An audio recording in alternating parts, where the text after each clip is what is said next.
রেসিপিটি বাঙালিদের কাছে খুবই আবেগ বহন করে। কথাটি কেন বলছি হয়তো ভাবতে পারেন। আসলে এই রকম একটি সুস্বাদু রেসিপি যদি থাকে তাহলে গরম ভাতে আর কি কিছু লাগে। গুড ইভিনিং এভরিওয়ান, শতাব্দীর কিচেনে আপনাদের সবাইকে স্বাগত জানাই। আজকের রেসিপি ডিম মসুরের ভর্তা। তাহলে চলুন শুরু করা যাক আজকের এই সহজ এবং সুস্বাদু রেসিপি। প্রথমে কড়াইতে সর্ষের তেল দিয়ে দেবো, খুবই সামান্য। তাতে দুটো শুকনো লঙ্কা দিয়ে লঙ্কাগুলোকে ভেজে নেব। লঙ্কাগুলো ভাজা হয়ে গেলে তুলে নেব। এবার কড়াইতে 150 ml জল দিয়ে দেব আর দিয়ে দেব 50 গ্রাম মসুর ডাল।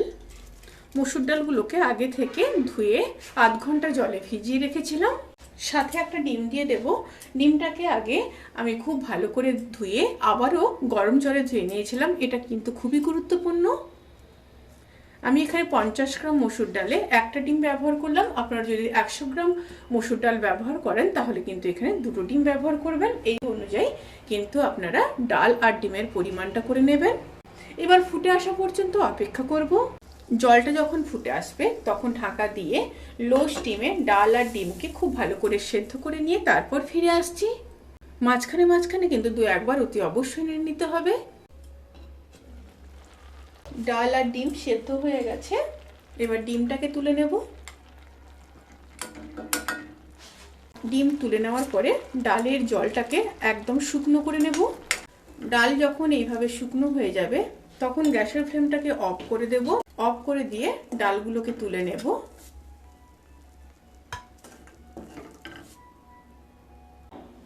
এবার দুটো শুকনো লঙ্কা, পরিমাণ মতো লবণ দিয়ে খুব ভালোভাবে মেখে নেব।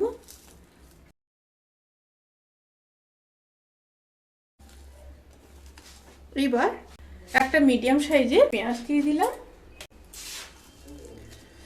পেঁয়াজ দিয়ে খুব ভালোভাবে মেখে নেব। এবার কিছুটা সর্ষের তেল দিয়ে দেব।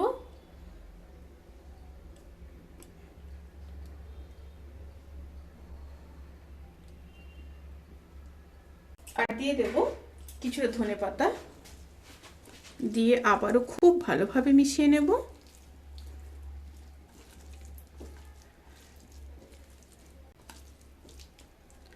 এবার ডিমগুলোকে প্রত্যেকটা মিশ্রণের সাথে মাখিয়ে নেব।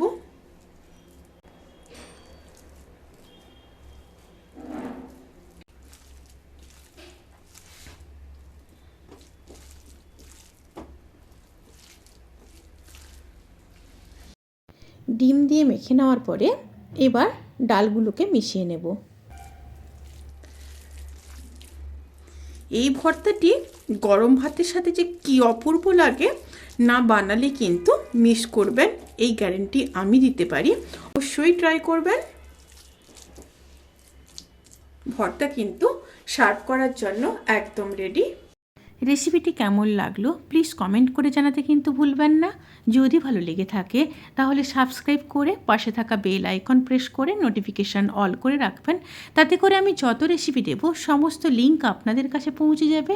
আপনারা সবাই ভালো থাকবেন, সুস্থ থাকবেন, সাবধানে থাকবেন। আজকের মতো এই পর্যন্ত। পরের ভিডিওর জন্য অপেক্ষা করুন। টাটা।